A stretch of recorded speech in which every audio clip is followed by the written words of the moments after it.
ఘనసార పటీర మరాళ మల్లికాహార తుషార ప్రేమ రజతాచల కాశ పటీశ కుంత మందార సుధాపయోధి సితతామర సామర వాహిని శుభాకార తనొప్పు నిన్ను మదిగానగ ఎన్నడుగల్గు భారతీ.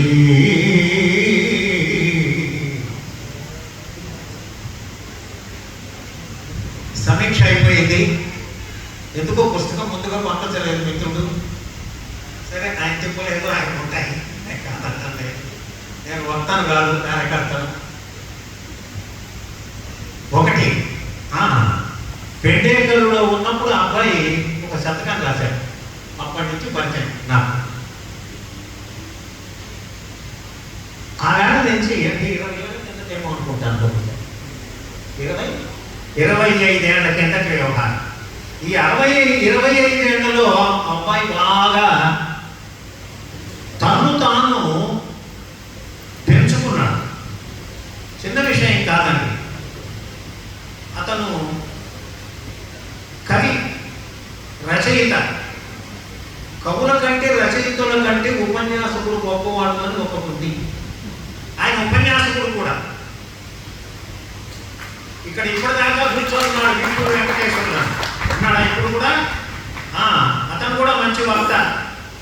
నేను ఇక్కడ ఉండే మనందరికీ తెలియజెప్పడం ఏమిటంటే, సురేష్ కూడా అవసరమైతే కలెక్టర్తో మాట్లాడి ఉపన్యాసాలు చాలా గొప్పవి. మీరు కూడా ఎవరన్నా పిలిస్తే పోవడం కాదు, మనల్ని పిలిచేటట్టు చేసుకోండి. ఎందుకంటే ఇప్పుడు ఈ పుస్తకం ఉంది, ఈ పుస్తకం గొప్పతనం చెప్పేవాడు ఎవరు? ఉపన్యాసకుడా కవే? కానీ భారతం పురాణం చెప్తాడు, భారతం రాసేవాడు గొప్పవాడా, ఇప్పుడు చెప్పేవాడు గొప్పవాడా? ఇవాళ గరికపాటి, చాగంటి వాళ్ళిద్దరూ మొత్తం ఆంధ్రదేశాన్ని వేదాంతంలో ఉంచి వేస్తున్నారు. అందుకని నేను అనేది ఏమిటంటే, దయచేసి భారతికి కూడా చెప్తున్నాను, ఉపన్యాసాలు ఇవ్వండి, ఇచ్చే మార్గం చూసుకోండి. మీ స్నేహితులు ఎవరన్నా ఉంటే, దివాకర్ల వెంకటావధాని వంటి వాళ్ళు సొంత ఛార్జీలు పెట్టుకొని వచ్చాడు, ఉపన్యాసాలు ఇచ్చారు పల్లెల్లో. పూర్వం పుట్టపర్తి గారు అదే పని చేశారు.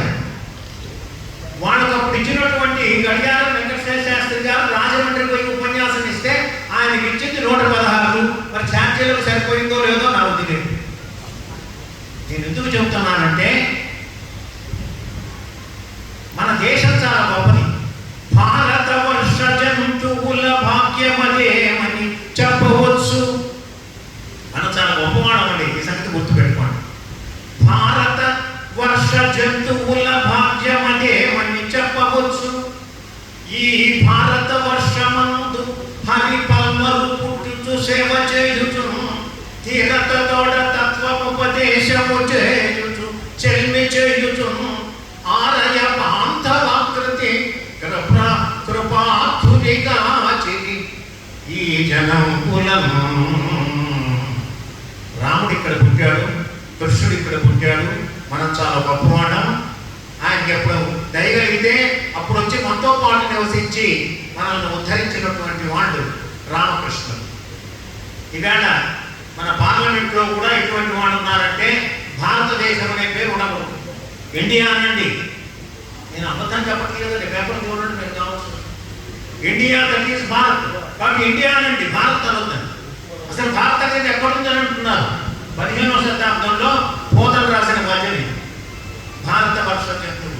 కాబట్టి భారత వర్షం అనే మాట మేము సంధ్యావందనం చేసేటప్పుడు ప్రతిరోజు చెప్పేటువంటి మాట. భారత వర్షే, భారత ఖండే, ఏదో తెలిసి ఈశాన్య ప్రదేశే, ఇలా చెబుతూ ఉంటాం. కాబట్టి ఇవేమీ తెలియనటువంటి మహానుభావులందరూ రాజకీయ నాయకులే కూర్చుంటారు. ఇందాకనే చెప్పారు, మన భారత్ కూడా 2-3 పద్యాలు, నేను ఇప్పుడు చెప్పే పద్యాలు వాళ్ళు మొదలు పెట్టి పూర్తి చేయలేదు కాబట్టి అది చెప్తాను. ఎందుకు దేశభక్తి లేదు? ఇప్పుడు కనుపింపదే నేడు కాకతీయ ప్రాచ్య సామ్రాజ్య జాతీయ జయ పతాక, వినిపింపదే నేడు వీర విద్యానగర రాజసభలోని విజయ దుందుభులంలో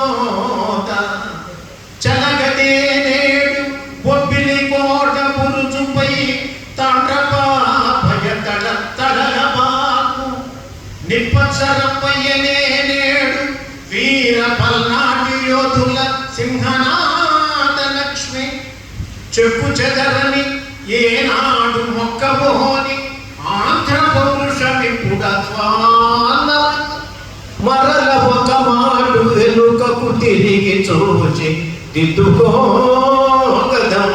నీదు బిడ్డల తెలుగు తల్లి. కరుణశ్రీ గారి పద్యం ఎప్పుడు రాశాడు తెలుసునా?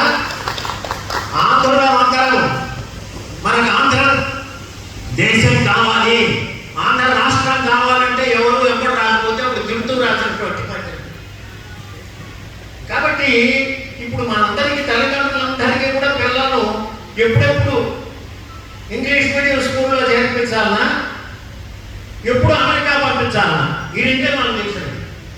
ఎందుకు అమెరికా? భారతదేశంలో బతుకు తెరువు లేదా? ఉన్నదండి.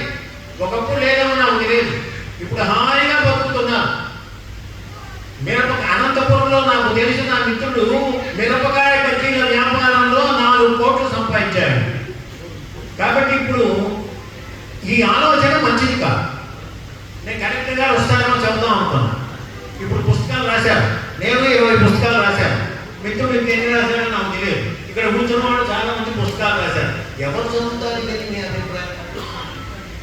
పారచూచి నేను 10,000 గృహముల తెలుగు తేజము జాడ తెలియదాయే అమ్మ నాన్న అనడి కమ్మని పంకులు కర్ణరంధ్రములకు కఠినమాయే మమ్మీ డాడీ అను మాటలెప్పుడులాయే పరభాషపై మోజు పెరిగిపోయే చదువు వారలు లేక గదులలో కొలువైన మధుర కావ్యములన్నీ మలినమాయే దిక్కు దశ లేక వ్యధ చెందే తెలుగు భాష అన్ని భాషల లెస్సన్న ఆంధ్ర భోజ.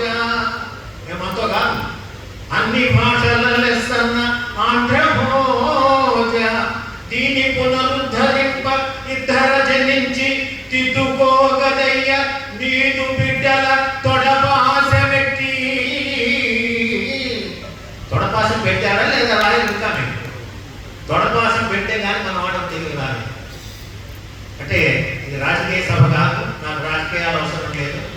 చంద్రబాబు నాయుడు గారు, రామారావు గారు 100% ఎక్కడ ఇంగ్లీష్ టైప్ రైటర్ లేకుండా చేసినటువంటి రామారావు గారి పాలన ఎక్కడ? చంద్రబాబు నాయుడు సగం చంపాడు తెలుగును, తర్వాత వచ్చిన వాళ్ళు ట్రైనింగ్ లేకుండా చేశారు. మరి అప్పుడు నేను ఎందుకు రచయితలకు ఎందుకు విజ్ఞప్తి చేస్తున్నానంటే, ఎందుకు మనం పోరాడాలి? ఎవరు చదవాలి? ఒక్కసారి చూడండి, ఇంకా 10 ఏళ్ల తర్వాత లక్షలాది పుస్తకాల లైబ్రరీలో ఏం చేయాలి? ఎవరు చదువుతారు? ఎవరికి తెలుగే రాదు కదా, ఇళ్లలోనే ఇంగ్లీష్ మాట్లాడుతున్నాను కదా. ఆలోచించండి దయచేసి. ఇప్పుడైనా కొత్త ప్రభుత్వం వచ్చింది, కొంచెం విజ్ఞత కలిగిన ప్రభుత్వం అయింది. మూర్ఖులు కాదు. చంద్రబాబు నాయుడు మూర్ఖుడు అని నేను అనుకోవడం లేదు. ఆయన పోయి చెప్పడానికి అవకాశం ఉన్నది, జగన్ గారికి చెప్పే అవకాశం లేకపోయింది. అందరూ భయపడ్డాం, మేము ధర్నా చేయడానికి కూడా భయపడ్డాం తెలుగు కోసం. కాబట్టి దయచేసి రచయితలందరూ కూడా మనం నేర్చుకోవాల్సింది ఏమిటంటే, పుస్తకాలు రాయడమే కాదు, తెలుగు కోసం పోరాడాలి. కాబట్టి కర్నూలు జిల్లా రచయితలందరినీ పోపులయ్య గారు ఏకం చేసి ఒక మీటింగ్ పెట్టి అందరి చేత తెలుగు కోసం ఒక పోరాటానికి నాంది పలుకుతారని నేను ప్రార్థిస్తున్నాను. 81 సంవత్సరాలు నిలబడమే చేత కదా, అందుకని నేను నాయకత్వం వహించాను 2000 నుంచి 2015 వరకు. మనం నిజంగా అదృష్టవంతులు. ఇప్పటికీ అక్కడ చూడండి, ఇప్పుడే మాట్లాడిన పోతన్న ఉన్నాడు. పోతన్న గారు కూడా జిల్లా మొత్తం పర్యటనలు చేయండి, ఉపన్యాసాలు ఇవ్వండి, ఛార్జీలు మీరు పెట్టుకొని మనకు పెన్షన్ ఇస్తున్నారు పోతన్న. తమాష కాదు, దేశం చాలా